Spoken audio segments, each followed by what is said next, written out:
नमस्कार, आप देख रहे हैं सियासत समाचार। महागठबंधन की सरकार बिहार में गिराकर नीतीश कुमार ने एनडीए के समर्थन से दोबारा मुख्यमंत्री पद की शपथ ली है। नीतीश कुमार जो अपनी पलटी मारने की आदत को लेकर काफी सुर्खियां बटोरते हैं, चर्चा में रहते हैं, वो दावा कर रहे हैं कि इस बार चाहे कुछ भी हो जाए लेकिन आगे की राजनीति और हमेशा की राजनीति अब भाजपा के साथ ही करेंगे। नीतीश कुमार को लेकर इन दिनों चिराग पासवान का रुख भी कभी नर्म तो कभी सख्त नजर आ रहा है।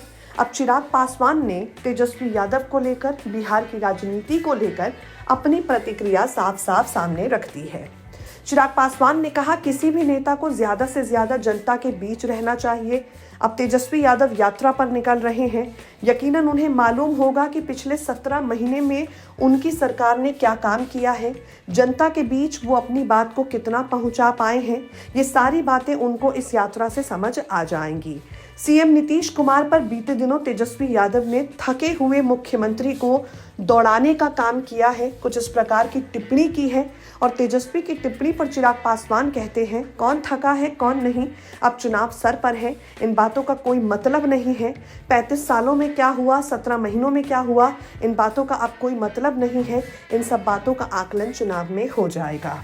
लोजपा के 11 प्रभारियों की सूची तेजस्वी यादव के खिलाफ चिराग पासवान ने जारी की है। और चिराग पासवान से जब इस सूची को लेकर सवाल किया गया तो चिराग ने कहा, जब सीट शेयरिंग की बात करते हैं तो अपने लिए कुछ मांग रखते हैं, जो सब कुछ समीकरण के आधार पर तय होता है, संगठन के हिसाब से होता है।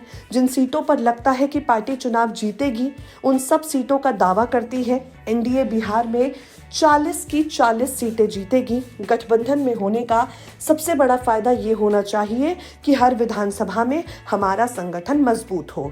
उसी सोच के साथ हमने अपने वरिष्ठ पदाधिकारियों को वहां का प्रभार दिया है। एनडीए का हिस्सा होने के सवाल पर चिराग ने कहा, कौन क्या कहता है इससे हमें कोई फर्क नहीं पड़ता, कौन एनडीए में है कौन नहीं, इसका सर्टिफिकेट हमें नहीं चाहिए। 18 तारीख को दिल्ली में हुई बैठक की तस्वीर सभी ने देखी है, कैसे पीएम मोदी ने मुझे गले लगाकर मेरा स्वागत किया। हम लोग चुनाव में हैं और चुनाव में इस तरह की टीका टिप्पणी से गठबंधन को नुकसान होता है। मैं एनडीए के तमाम सहयोगियों से आग्रह करता हूं कि चुनाव लड़ें लेकिन टीका टिप्पणी करने से बचें। आपको बता दें, चिराग पासवान को लेकर अब तक गठबंधन की जो स्थिति है वो साफ नहीं हुई थी, क्योंकि चिराग एनडीए से अलग लोजपा को लेकर अपनी अलग ही रणनीति पर काम कर रहे थे, जिसे लेकर खासा बवाल मचा हुआ था। और इसी बवाल को लेकर अब चिराग पासवान ने कह दिया है कि पीएम मोदी ने जिस अंदाज में उन्हें गले लगाया, गठबंधन की स्थिति वहीं साफ हो गई।